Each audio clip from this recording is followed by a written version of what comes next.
इसी पर गुफ्तगू करेंगे। सीईओ कैपिटल सिक्योरिटीज जफर मोती साहब हमारे साथ मौजूद हैं। जफर साहब, बहुत शुक्रिया प्रोग्राम के लिए, आपने वक्त निकाला। ये इलेक्शन के बाद से जो एक अनसर्टेनिटी हम हुकूमत साजी में देख रहे हैं, सियासत में देख रहे हैं, उसी का इंपैक्ट इस वक्त मार्केट पर आ रहा है। 3000 से ज़ायद पॉइंट्स की अब तक कमी हो चुकी है। क्या आने वाले दिनों में ये रिकवरी आप देख रहे हैं? जी बिल्कुल, आप बिल्कुल सही पॉइंट आउट कर रहे हैं। फंडामेंटली और टेक्निकली हमारी मार्केट पर कोई अफेक्ट नहीं है, लेकिन जो डिसीशन पिछली हुकूमत ने लिए थे इंटीरियम गवर्नमेंट के लिए, जो डेट को कम करने के लिए, तो वो अभी तक IMF ने माने नहीं है। और वो जो है उसकी वजह से जो हमारा वो कर्जा है, जो घूमता हुआ कर्जा, क्या बोलते हैं उसको, उसका सर्कुलर डेट, और वो जो है उनका कहना यही है कि अब हम नई हुकूमत के साथ ही हैंडल करेंगे। फिर उसका इकोनॉमिक टच हो गया पॉलिटिकल क्राइसिस से, और यही है कि फंडामेंटली और टेक्निकली रॉन्ग नहीं है हम लोग। डिविडेंड के पे आउट भी अच्छे हैं, रिजल्ट्स भी अच्छे हैं, लेकिन जो हॉच पॉच बना है, जो डेडलॉक हो रहा है, वो लोगों को नर्वस कर रहा है। इवन आज सुबह भी 1400 पॉइंट नीचे जाकर टेस्ट किया गया मार्केट ने, 60,000 का लेवल भी।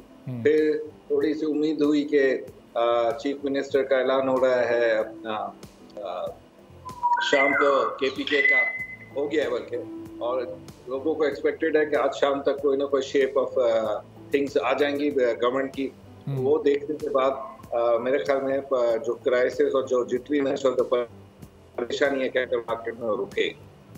लेकिन ज़बर साहब, ये अभी जो भी ऐलानात होंगे, ज़ाहिर है ये इनको ऑफिशियल हैसियत तो नहीं हासिल होगी जब तक असेंबली के इजलास नहीं बुला लिए जाते हैं, वहाँ पर नंबर्स नहीं पूरे हो जाते। और इसमें अभी कोई 2 हफ्ते मजीद लगने हैं। ये 28-29 फरवरी तक अगर ये मामला इसी तरह चलता है तो उसमें मार्केट इसी तरह गिरती रहेगी। आज हमने 61,000 से नीचे जाते मार्केट को देखा है, कहीं ये गिरते गिरते ये 55-56,000 तक तो नहीं पहुँच जाएगी? भाई आज 61 नहीं, 60,000 को भी गिरते देखा है। सुबह मैं कह रहा हूँ आपको 1400 पॉइंट मार्केट डाउन हो गई थी और एकदम पैनिक की सिचुएशन थी, क्योंकि ऑल्दो फॉरेन फंड्स वालों ने कल भी एक्टिविटी दिखाई थी, आज भी वो एक्टिविटी दिखा रहे हैं, और आज भी उन्होंने परचेसिंग ऑर्डर्स दिए हैं। लेकिन ओवरऑल सिचुएशन ये है कि ये टेस्टिंग हो रही है, लेकिन ये है कि भले 2 हफ्ते उसका मसला हो चले, इशू जो चलना है अपना असेंबली के आने का, नंबर गेम हमको बता दे। नंबर गेम से लोगों को हो जाएगा कि नई हुकूमत जो आएगी, मखलूत हुकूमत, वो किन की आएगी, और ये सबसे बड़ा जरूरी स्टेप है।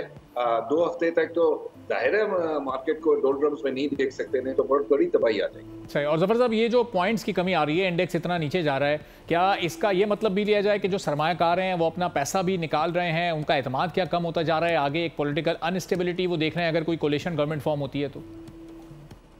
अनस्टेबिलिटी तो नजर आ गई है, इसमें राइटिंग ऑन द वॉल है। कोएलिशन गवर्नमेंट भी नजर आ गई, राइटिंग ऑन द वॉल है। किसी को भी मेजॉरिटी वो मिला नहीं है, सब अपने अपने गीत गा रहे हैं, ठुमरियां कर रहे हैं।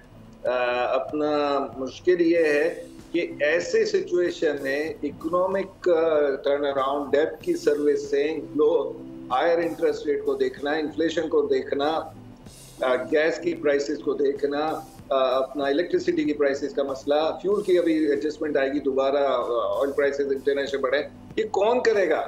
तो ये देखते हुए लोगों को घबराहट होनी जाहिर है कि एक तो हम सिक मैन ऑफ एशिया बन गए हैं, जैसे लास्ट सेंचुरी में टर्की को कहा जाता था सल्तनत उस्मानिया में सिक मैन ऑफ यूरोप, तो हम सिक मैन ऑफ एशिया तो बन गए हैं। अब हम और कोई मिस एडवेंचर हैंडल नहीं कर सकते। और मैं कई प्रोग्रामों में कहा कि पाकिस्तान इलेक्शन से पहले जितने प्रोग्रामों में था कि कोई मिस एडवेंचर की जगह ही नहीं है। तो अब ये मिस एडवेंचर को खत्म करें, एक साथ मिलकर इकोनॉमी पर ध्यान दें और बिजनेस एज यूजुअल कर दें, और हनीमून पीरियड तो इस हुकूमत को कुछ मिलेगा ही नहीं। लेकिन जफर साहब, ये बताएगा कि कोलिशन गवर्नमेंट के जो 2 पिछले हमने अभी ट्रैक रिकॉर्ड्स देखे, एक PDM की और एक पाकिस्तान तहरीक इंसाफ की, तो उसमें भी बिजनेस कम्युनिटी के लिए कोई खास फ़ायदा नहीं मिला। उसमें भी हमने स्टॉक मार्केट को कोई खास ऊपर जाते नहीं देखा, बल्कि जब ये पिछली निगरान गवर्नमेंट आई तो उसमें फिर ये स्टॉक मार्केट अपने एक ऑल टाइम हाई पर गई। तो अगर ये इस तरह की कोई कोलिशन गवर्नमेंट आती है तो ओवरऑल इकोनॉमी की फिर आप क्या सूरत हाल देख रहे हैं? क्या स्टॉक मार्केट रिकवर हो सकेगी? क्या सरमायाकारों का एतमाद मार्केट पर दोबारा से बहाल हो सकेगा? देखिए, जो इंटीरियम गवर्नमेंट आई ना, वो सख्त डिसीजन लेने की एबिलिटी रखती थी। अब लोगों को एक हुकूमत, और वो भी कोएलिशन हुकूमत, सख्त कैसे डिसीजन लेगी, IMF से कैसे हैंडल करेगी, ये 300 यूनिट कहाँ से फ्री देगी, ये सस्ता आटा, टमाटर, प्याज ये कैसे देगी? ये रमजान जो अभी खड़ा है जिसमें अल्हम्दुलिल्लाह पाकिस्तान लूट खसूट का मुल्क बन जाता है एक रिलीजियस कंट्री के होने के बावजूद, उसको कैसे हैंडल करेंगे? ये सब तो अभी नई हुकूमत के लिए लगेगा। ये फौरन इनको काम पर लगना पड़ेगा और जो लोग डर रहे हैं वो इसी वजह से डर रहे हैं। और जफर साहब, ये IMF की जो थर्ड इंस्टॉलमेंट थी उसका रिव्यू ज़ाहिर पहले फरवरी में होना था, वो ऑलरेडी डिले होकर मार्च में चला गया। अगर वो मजीद डिले होता है तो उससे फिर कितना इम्पैक्ट एक नेगेटिव क्रिएट होगा मार्केट के ऊपर? क्या उससे भी मार्केट में एक गिरावट सामने आ सकती है अगर वो IMF की किस्त बर वक्त नहीं आती पाकिस्तान के पास? तो यही तो डर है ना। मैं तो कई प्रोग्रामों में ये कहा कि किसी तरह डॉक्टर शमशाद को ही कैरी ऑन कराएं और उनको सेनेट की एक सीट दे जल्दी से जल्दी, ताकि वो अपना वर्क करते रहे। IMF उनको पसंद भी करता है और IMF को ये टीम पसंद भी है जो लास्ट है इंटीरियम गवर्नमेंट की, और वो she knows what she is doing, तो इसका फायदा उठाए। अब हम कहीं पर भी IMF को नाराज करके या IMF के डीले की वजह से बैंक्रप्सी को रोमांटिसाइज नहीं कर सकते। और जफर साहब, जो $1.1 बिलियन अभी अगले माह पाकिस्तान को मिलने हैं, इसकी इस वक्त पाकिस्तान की इकॉनमी में क्या अहमियत है, ज़रूरत कितनी है? और इससे जो चंद जो एक आप समझें कि जो चीदा जो फ़ायदे होंगे, अगर आप वो बता सकें, पाकिस्तान की स्टॉक मार्केट को इससे कितना फ़ायदा होने जा रहा है?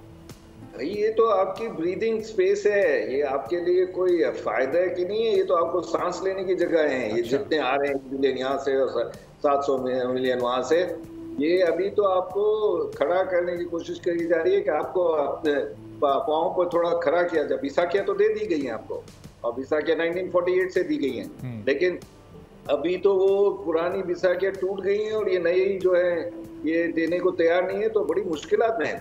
हमको इसमें फायदे का, हम तो ये कहते हैं कि भाई ब्रीदिंग स्पेस मिल जाए पाकिस्तान को, वो भी गनीमत है।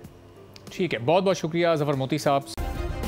सब्सक्राइब करें और बेल दबाएं ताकि कोई खबर रह न जाए।